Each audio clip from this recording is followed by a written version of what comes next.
Guys, South Park is officially back. Oh, it is so good to have this show back in my life. And if you've been following my channel for a while, you will know that my South Park analysis videos were pretty big on my channel back when South Park was running about a few years ago. I don't think it's run for a little while. My South Park videos do really well, so I'm definitely bringing back this series to review and analyze every new episode of South Park. I'm a little bit late on this new episode, the premiere of season 27. To be honest, I just haven't gotten around to it yet, so I might be pretty late to the party here, but I still want to do my best to get a video up for every episode, so bear with me. This new episode, Sermon on the Mount, has quickly become one of the most talked about episodes of South Park of all time for its extreme satire, political commentary, and of course, its cutting-edge criticism of Donald J. Trump. And it's looking like South Park Season 27 will be unstoppable, with Trey Parker and Matt Stone showing no signs of holding back. Let's talk about this new episode. What's up, guys? Mike here. Welcome back to my channel. Make sure you hit the subscribe button for more South Park content and other pop culture content too. Let's do it. Okay, so if you're watching this video, I'm going to assume you have some context on South Park's release schedule and the fact that most episodes are made in under a week. This makes South Park extremely unique because it means they can pretty much respond to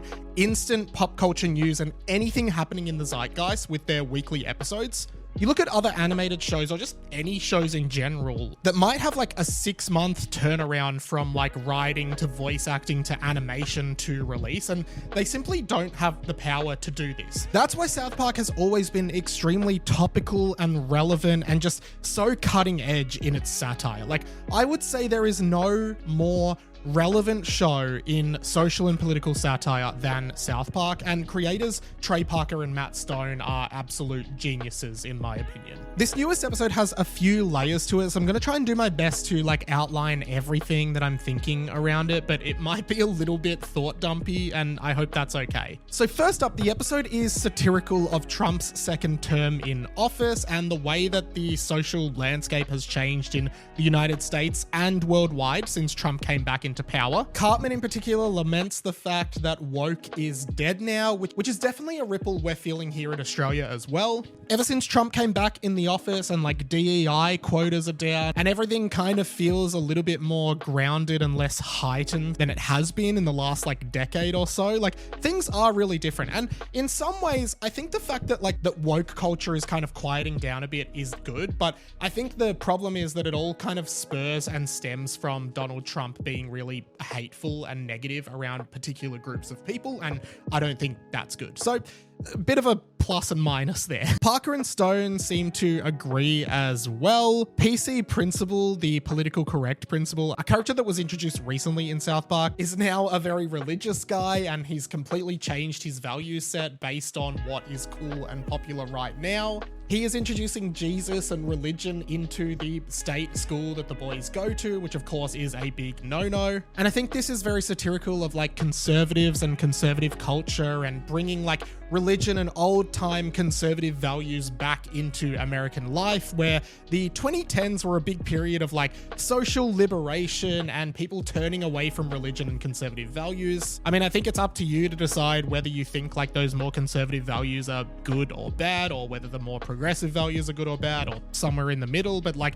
there's definitely a change being documented in the world right now. Interestingly, South Park is with Paramount, and there was a lot of controversy around the start date for South Park Season 27 being pushed back based on a merger deal that Paramount was doing. And Trump recently successfully sued Paramount for a large sum of money over a 60 Minutes interview with Kamala Harris that he argues was deceptively edited. Parker and Stone have gone on record to criticize Paramount for both paying out Trump, but also for this terrible merger, which like really affected their release schedule. And even though they've struck a massive TV deal with Paramount, they are clearly not like super chummy with them and are not necessarily going to play by the rule. Case in point is Donald Trump's depiction in this episode, which is quite hilarious for a few reasons. You see, back in the late 90s, South Park put out their first movie, South Park Bigger, Longer, and Uncut, in which Satan, the lord of the underworld,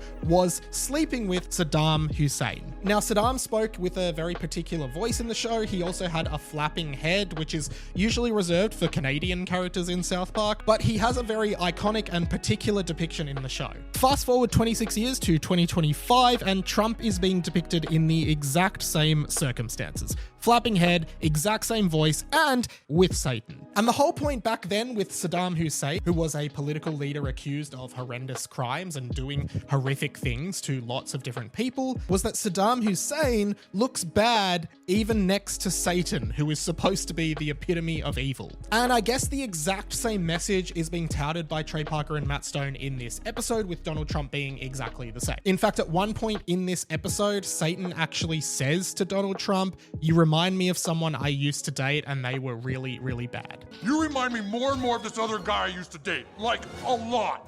I mean, longtime South Park fans definitely pick up on this very glaringly obvious comparison, but I suppose if you're a new fan of the show and you've never seen the movie, you may not have made that connection. But I mean, basically, Trey Parker and Matt Stone are saying that Donald Trump, the current president of the United States of America, is as bad, if not worse, than Saddam Hussein, one of the biggest enemies of the United States of the last century, and worse than Satan as well. This is a really, really big piece of political critique, and the episode also ends with a deep fake of Donald Trump. You see his big, obese body, as well as a very small part of his body that is made into a character with eyes. It's quite funny, it's quite amusing. Paramount actually did ask Parker and Stone to censor this part of Trump's body, this very, very small part of Trump's body, but they refused to do so and put eyes on it to make it a character, which meant it wouldn't need to be blurred. Of course, this is a huge insult to Trump, and it's very telling what Parker and Stone think about Trump and the current administration of the USA, and I'm curious to see what they do moving forward. The White House itself has given an interesting response to this episode, and keep in mind the White House is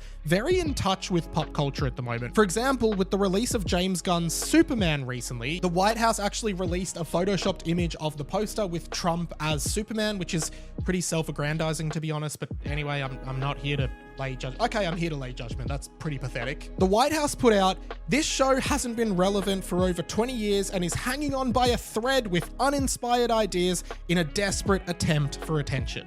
Now, of course, that's probably what you would expect the White House to put out in a time like this, but here's the thing. South Park, as I said, is an exceptionally relevant show. In fact, by its very nature, by its very existence, it's relevant. Because it's probably one of the only shows, and definitely the only animated show, that can respond to things happening immediately, within 6 days. And that is something that makes it uniquely relevant. Okay, you have talk shows and late shows and tonight shows that can all do this, but doing it in a scripted format, in animation as well, is very, very hard, and South Park manages to do that. I argue South Park is not even remotely irrelevant. In fact, Parker and Stone, as I said, just signed one of the biggest TV deals in history, $1 billion plus deal to keep South Park on Paramount, and if this episode is anything to go by, then South Park Season 27 might be the best season yet. Whew, thank you so much for watching, guys. As I said, I'll be covering the entire season of South Park on this channel. Comment below, what did you think of this episode, and what else would you like to see them tackle in Season 27? Personally, I would love to see them tackle the J.K. Rowling Harry Potter kind of controversy that's happening right now. I think that would be really interesting. While I've got you, I'm all over the internet doing dumb stuff that I think is cool. I have a blog, I have a podcast, all the links are down there, so check them out. And if you like this video, YouTube thinks you could like this one too, but if you want to watch all of my South Park videos, some of them are old, so please forgive me for the quality of those. There's a whole playlist of South Park stuff here. Like I said, South Park's been a major driver for my channel, so I would love to have you on board checking out my videos as they come. That's pretty much it from me though. My name's been Radio Mike. This has been The Inside of My Mind, and I'll catch you later.